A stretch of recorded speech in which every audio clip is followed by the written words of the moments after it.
My first try making rainbow pasta using natural food colors. Let's see what's cooking. Let's get the facts. Let's see what's cooking. It's time for Yo-Yo Max 12. Hello everyone, this is my first try at making rainbow pasta using natural food colors, powdered food colors. I've made rainbow pasta before, never posted the video, but when you use the liquid or the gel food color, it's actually quite easy to do. But I wanted to try the natural ones because they taste better. For each pasta color, you're going to see I use 3/4 of a cup of flour, 1/8 of a teaspoon of salt, and some form of egg. So for this first try, I added 1 egg, a teaspoon of olive oil, and I started to stir it up, and then I realized since I'm using powdered food color, maybe I should add it in at this point. Now I'll talk about the food colors that I found. These are natural powdered food colors. Found them on eBay. They actually come from France, is where the company is. It's a powder which I've never used before, and I'm going to show you the side of the box here. They are naturally derived food colors. So, for example, the blue is made with spirulina, the orange is an extract of paprika, and so on. They're all supposed to be naturally derived, and I guess better for you, I suppose, depending on who you listen to when it comes to food coloring. I ordered 6 colors. This is the blue, the orange, and the purple. And so I started off with a 1/4 teaspoon of the blue because I had no idea what color, how intense it was going to be. Started stirring it in. And once I stirred it in, you stir it in until you try to put as much flour as you can, and then you put it out onto the countertop, and then you knead it. And then right away, I could see that I was getting more of a green. And I believe that's because the blue food coloring was combining with the yellow of the yolk, which is going to make green. So here we go. Try number 2, 3/4 of a cup of flour, 1/8 of a teaspoon of salt. I put 1/2 teaspoon of the blue, and I decided to stir it into the flour because it's a powder.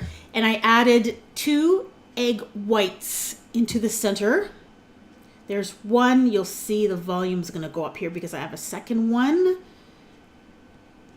right there.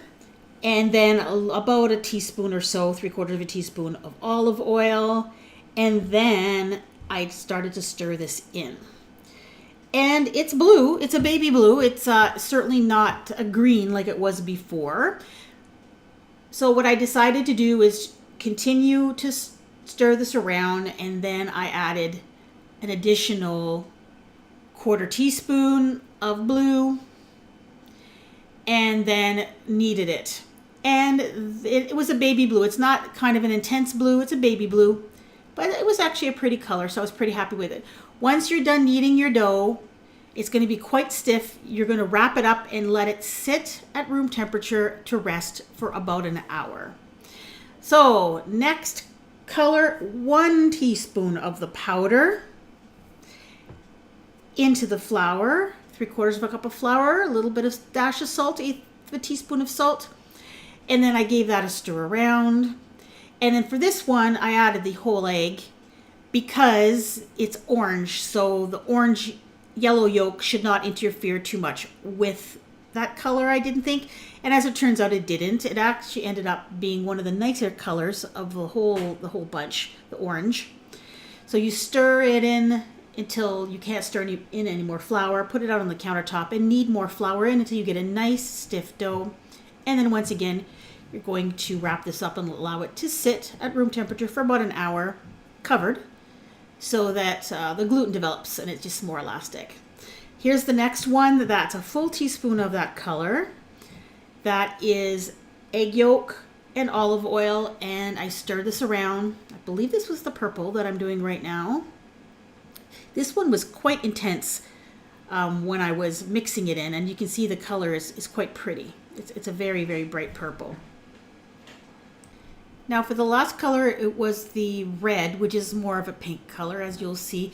I did the egg white, and I found 2 egg whites was a bit too much liquid, so I did 1 egg white and about a teaspoon of water. I added in a little bit of olive oil, not very much, 1/2 teaspoon or so, and then the food color. And as you can see, that does not look pink at all, or red for that matter. But when you start to stir it in, you can start to see how it's a kind of a pinkish color. Now I'm not convinced you can get a nice bright red with the natural or the powdered food color. At least I haven't found any of that product yet. So basically, then once you get your dough balls that have been rested for about an hour, you're going to run them through your pasta machine, or you can roll them out by hand. I have an attachment for my KitchenAid mixer. The thickness of the dough, you start off with size, which is like number 1, which is wide, and then you keep running it through a couple of times, and then just make the size smaller and smaller until it gets thinner and thinner. I believe I stopped at number 5 for this particular batch of pasta. And as you go, that piece is going to get longer and longer, and you may have to cut it into half if it gets too long to work with. So that was the blue. Here's the green. You can see that it's quite maybe like would you call that a forest green? Maybe it's not as quite a bright green that I would have liked. I'm looking for your classic rainbow colors that you see and the ones I'm used to, and you really didn't get them. So I rolled all my pasta out. I kind of made the strips, laid them on the countertop. I glued the edges together by just putting a little bit of water between the pasta sheets to glue them together along the edges. And then I cut these strips. And then to even them out, and so that they'll fit into the pasta cutter attachment for my machine, I made them just wide enough. So here I am, that's the cutting attachment that cuts it into kind of fettuccine sized noodles. And this whole idea of trying to get a rainbow cut, like a whole rainbow in one go, was not working. I mean, can you imagine a piece of pasta that long? It's just not practical.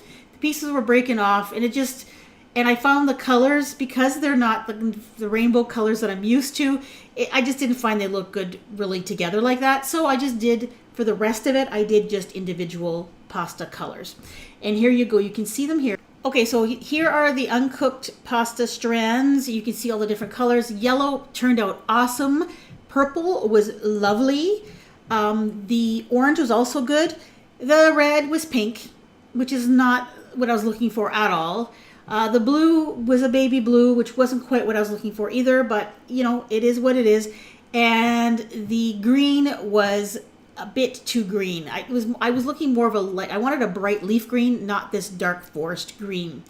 And here they are after they are cooked. So the blue completely washed out, and it turned more of a light, super light bluish white. Purple stayed nice, yellow stayed nice, orange stayed nice. The green, if anything, got darker green, and the pink stayed pink. Now I boiled up the pasta. When you're cooking fresh pasta, it doesn't take long at all. And I mixed it with a butter garlic sauce with a little bit of parsley. So it had some flavor but wouldn't conceal the colors of the pasta for this video. Now the pasta tastes like regular pasta. That's not a big surprise. And there is virtually no aftertaste. I'm going to say virtually because if you know what fresh pasta tastes like, there is something a little different there, but it's not unpleasant. And if you had a stronger tasting sauce, you wouldn't even notice it at all. I think I'm going to give this another try, but not with the rainbow. I think I might do something like a unicorn pasta with the purple, the pink, and then maybe I'll try to make that blue a little bit more intense by maybe doubling the amount of powder in it. See how that looks like. What do you think? Now, while you're all anxiously waiting for this unicorn pasta video to come out, take a look at my rainbow playlist. I have pretty much every imaginable rainbow food out there that is possible to make. If I've missed any, please let me know in the comments, because I think I've done pretty much all of them. I don't think I've missed any, but I would love to know if you have any more suggestions. Thanks for watching.